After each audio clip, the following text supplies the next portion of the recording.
வணக்கம். இது தமிழ் டயலாக் 2.0. இன்னைக்கு பார்த்தீங்கன்னா, விஜய் சேதுபதி, ராணவ், சாச்சனா கிட்ட மாட்டிக்கிட்டு முழிக்க போறாரு அப்படின்னு சொல்லிட்டு இப்ப ப்ரோமோ பார்க்கும்போதே தெரியுது. அப்படிதான் சண்டே ஹேப்பனிங் அப்படின்னு சொல்லிட்டு தகவல் வரும்ல, அந்த தகவலும் சொல்லுது. இங்க ராஜா ராணி டாஸ்க்க பத்தி கேட்கிறாரு. அருண் வந்து சொல்றாரு. ராஜா ராணி டம்மியா இருந்தாங்க. தளபதிகள் தான் 2 பக்கமும் பவர்ஃபுல்லா இருந்தாங்க அப்படின்னு சொல்றாரு. இந்த 2 பேருமே வந்து டம்மியா இருந்ததுனால தான் அவங்க நார்மலாவே கொஞ்சம் ஸ்ட்ராங்கான கண்டஸ்டன்ட் தான். மஞ்சரியும், தீபக்கும். இந்த பக்கம் 2 டம்மி இருந்ததுனால அவங்க ரொம்ப பவர்ஃபுல்லா தெரிய ஆரம்பிச்சுட்டாங்க. அவங்க என்ன தாண்டி தான்டா நீ இங்க ராஜாவ தொடணும், ராணிய தொடணும் அப்படிங்கிற அந்த மோட்ல தான் நின்னாங்க. ஆனா அதுக்காக மொத்த பழிய எடுத்துட்டு போய் அவங்க மேல போட முடியாதுல்ல. இவங்க ப்ளே பண்ணாததுக்கு அவங்க 2 பேரும் என்ன பண்ணுவாங்க? எப்படி இவங்க 2 பேரும் இந்த தளபதிகள் பண்ணியிருக்கணும் அப்படின்னு நான் நினைக்கிறேன்னா, இங்க சவுண்ட் வந்து ஆண்கள் எல்லாரையும் அந்த கோட்டுக்கிட்ட நிக்க வச்சுட்டு, ரோஸ்ட் பண்ண வரும்போது, சாச்சனா வந்து சேர் எடுத்துட்டு வந்து போட்டு, "உட்காருங்க. கால் மேல கால் போடுக்கா. விசுர்றேன்க்கா" அப்படின்லாம் பண்ணாங்கல்ல. இந்த வேலைய தான் 2 தளபதிகளும் பண்ணியிருக்கணும். இந்த பக்கம் மஞ்சரி போய் சாச்சனா பக்கத்துல நின்னுக்கிட்டு, அவங்கள ஃபுல்லா உசுப்பேத்தி பேச விட்டுருக்கணும். இந்த பக்கம் தளபதியா இருந்த தீபக்கும் அதான் ராணவ பேச விட்டுருக்கணும். ஆனா, இங்க வேற மாரி நடந்திருக்கு. முத்துக்குமரன் கூட சொல்றாருல்ல, கம்மு போட்டு உட்கார வச்ச மாரி, அந்த சிம்மாசனத்துல உட்கார்ந்துட்டே இருந்தாங்க.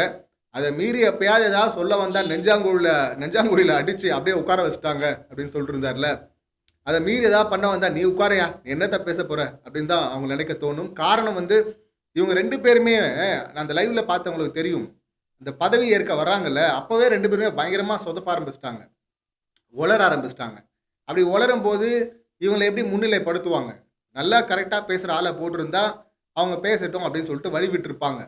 இந்த பக்கம் வந்து இவன் பதவியா இருக்கும்போது என்ன சொல்றான்? "எதிரி நாட்டு மகளிர் அணியை கைப்பற்றுவோம்ன்ட்டு இருக்கிறான்." என்னது மகளிர் அணிய கைப்பற்ற போறியா? அப்படிதான் இருந்தது. அதேபோல அந்த அம்மா வராங்கல்ல, அவங்க வந்து என்ன சொல்றாங்க? "என் நாட்டில் நான் உரையை உரைப்பதை விட, எதிரி நாட்டில் உரைக்கட்டும்." அப்படின்னு சொல்லிட்டு இவங்க எதிரி நாட்டுக்கு ஆர்டர்லாம் போட்டுருக்காங்க. ஸோ இந்த மாரி மாறி மாறி காமெடி பண்ணிட்டுருந்தாங்க. அப்புறம் எப்படி வந்து அவங்க டீம்ம அவங்களே அசிங்கப்படுத்துவாங்க. அத மீறி எதாவது பண்ணா எதிர்ல ட்ரோல் பண்ருவாங்க அப்படின்னு சொல்லிட்டு அப்படி பண்ணிட்டாங்க. இப்ப ஆனந்தி வந்து சொல்றாங்க, "இங்க ராணுவுக்கு வந்து வைல்டு கார்டா வந்தாரு. ஒரு அதிகாரத்த காட்டுறதுக்கான வாய்ப்பு கிடைச்சது. ஆனா மிஸ் பண்ணிட்டாரு." அப்படின்னு சொல்லிட்டுருக்காங்க. அதிகாரத்த காட்டணுமா? சும்மா அங்க டாஸ்க்ல யாராவது விளையாடுனாவே மேல் ஈகோ, மேல் ஈகோ, மேல் ஈகோன்றாங்க. இதுல அதிகாரத்த காட்டுனாலாம் என்ன பண்ணுவாங்க? செவுரு எகிறி குதிச்சு விழுந்துருவாங்களா அந்த பக்கம் வந்து? அது இல்லாம புரியவே இல்ல. எல்லாத்துக்கும் மேல் ஈகோ அப்டின்னா, அப்ப கீழ் ஈகோ என்னது? சென்டர்ல என்ன ஈகோ இருக்கு? சைட்ல என்ன ஈகோ இருக்கு? எல்லாம் இவங்க ஈகோ தான் அங்க இருக்கு. அதனால தான் பார்த்தீங்கன்னா, எத பார்த்தாலும் மேல் ஈகோ, மேல் ஈகோ அப்டின்ட்டு இருக்கிறாங்க. எங்க பண்ண வுட்டா தானே! இதுல அதிகாரத்த வேற காட்டுறதுக்கு வாய்ப்பு கிடைச்சு தான் தவற வுட்டாங்களாம். அவன் காட்டி, அதுக்கப்புறம் நீங்க மேல் ஈகோன்னு சொல்லி, அதுக்கு அவன் அதெல்லாம் பண்ணுமா? அப்டின்னு தான் நம்ம கேட்க தோணுது. இன்னைக்கு பெருசா சம்பவங்கள் இல்ல. எண்டுல அந்த கோட்ட எடுத்துடுறாங்கல்ல, அதுதான் சுவாரஸ்யமான சம்பவம். அது என்ன அப்படின்னு சொல்லிட்டு அடுத்து டீட்டெயிலா பேசலாம். இந்த ப்ரோமோவ பொறுத்தவரை இந்த இந்த பஞ்சாயத்த பொறுத்தவரை, நேத்து ராணவ் என்ன பண்ணானோ, அத தான் பண்ணியிருக்கிறான். இன்னைக்கு எபிசோட்லயும். இங்க வந்து இவரு கேள்வி அடுத்து இங்க எல்லாரையும் கேட்டுட்டு கடைசியா என்ன பண்ணுவாரு விஜேஎஸ், சம்மந்தப்பட்ட 2 பேர்ட்ட கேட்பாரு. சாச்சனா, ராணவ் அப்படின்னு சொல்லிட்டு. அப்படி கேட்கும்போது, இவரு ஒண்ணு கேட்கிறாரு கேள்வி. அந்த கேள்வி அவனுக்கு புரியிறதில்ல. அவன் ஒண்ணு பேசணும்னு நெனைக்கிறான். ஆனா, அவன் வாய் அத கேட்காம, அவன் கண்ட்ரோல் இல்லாம அது பாட்டுக்குன்னு ஒண்ணு பேசுது.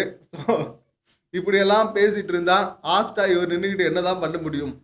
இவர வந்து கரெக்ட்டா கட் பண்ணிட்டு தலையில கொட்டி உட்கார வைக்கணும். அத பண்ண மாட்டேங்கிறாரு. ஒரு ஃபினிஷிங் கரெக்ட்டா குடுக்க மாட்டேங்கிறாரு பஞ்ச். இதுல வந்து எல்லாரும் பேச விட மாட்றாங்க அப்படின்னு சொல்லிட்டு, அப்ப சொன்னாங்களே 2வது வாரம், 3வது வாரத்துல, என்னங்க இந்த அடி அடிக்கிறாருன்னு சில பேர் சொன்னாங்க. அதையெல்லாம் ஒரு காரணமா எடுத்துக்கிட்டு வந்துட்டு என்ன பேச விட மாட்டேன்னு சொல்றாங்க. என் மேல கம்ப்ளைண்ட் வைக்கிறாங்க அப்டின்லாம் பர்சனலா எடுத்துக்கிட்டு அத புலம்பிட்டு இருந்தாரு. அதுக்கு முத்துக்குமரன் வந்து இவருக்கு ஆதரவா பேசினதையும், இவரு வந்து நன்றின்னு சொன்னதெல்லாம் பார்த்தீங்கன்னா, சிறப்பா தான் இருந்தது. இது செமையா காமெடியா இருந்தது. ரசிக்கிற மாரி இருந்தது அது. ஸோ இப்ப வந்து ராணவ கேட்கும்போது சுத்தி சுத்தி விட்டுருக்கான். இந்த பக்கம் சாச்சனா கிட்ட வந்தா, சாச்சனா என்ன பண்ணுவாங்க? ஒண்ணு அழுதுட்டு ஓடி போயிடுவாங்க பாத்ரூம்க்கு. அப்புறம் எல்லாரும் போய் கன்வின்ஸ் பண்ணணும். இல்லன்னா என்ன பண்ணுவாங்க? பழிய தூக்கி மத்தவங்க மேல போடுவாங்க. நேத்தும் அதானே ட்ரை பண்ணாங்க. பழிய தூக்கி மத்தவங்க மேல போட்டாங்க. "சார் நான் தண்டனை குடுக்கும்போது இவங்க சொல்லியிருக்கணும் சார். ஆனா நான் குடுத்து முடிச்சதுக்கு அப்புறமா வந்து சொல்றாங்க சார்" அப்டின்னாங்க. "ஏம்மா மத்த டைம்ல சொன்னா மட்டும் நீ கேட்டுருவியாம்மா?" அப்டின்னு விஜய் சொன்னாரு. அதுக்கப்புறம் அடிக்கும்போது தான் ஓடி போயிட்டாங்க அழுவுறதுக்கு.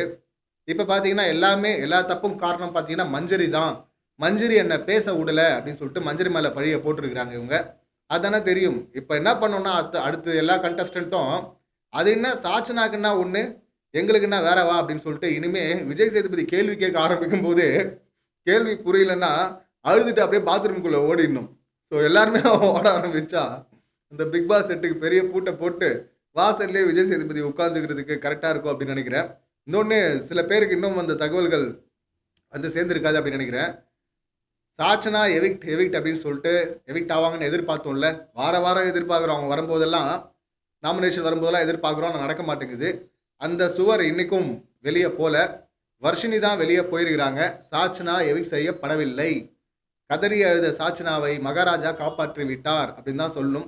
க்ளோஸ் காலில் இருந்தாங்க. எப்போ வேணால் நடக்கலாம். ஏன் வர்ஷினி எவிக்டட் அப்படின்னு சொல்லிட்டு நியூஸ் வந்துருச்சு. இருந்தாலும் சண்டே எபிசோடில் தான் எவிக்ஷன் நடக்கும்.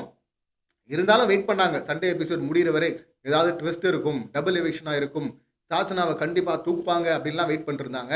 வெயிட் பண்ணவங்களுக்கெல்லாம் ஏமாற்றம். சாச்சனா எவிக்ட் செய்யப்படவில்லை. வர்ஷினி தான் எவிக்ட் செய்யப்பட்டிருக்கிறார். ஸோ இதுதான் இன்னைக்கு நடந்த சம்பவங்கள். அடுத்து என்னெல்லாம் சம்பவம் நடந்துச்சு, யாரை சேவ் பண்ணாரு, எப்படி பண்ணாரு அப்படின்றதெல்லாம் அடுத்த வீடியோவில் பார்க்கலாம். இந்த சம்பவங்களை நீங்கள் எப்படி பார்க்குறீங்க, உங்கள் கருத்து என்ன அப்படிங்கிறத கமெண்ட் பண்ணுங்கள். மீண்டும் அடுத்த வீடியோவில் சந்திக்கலாம். நன்றி, வணக்கம்.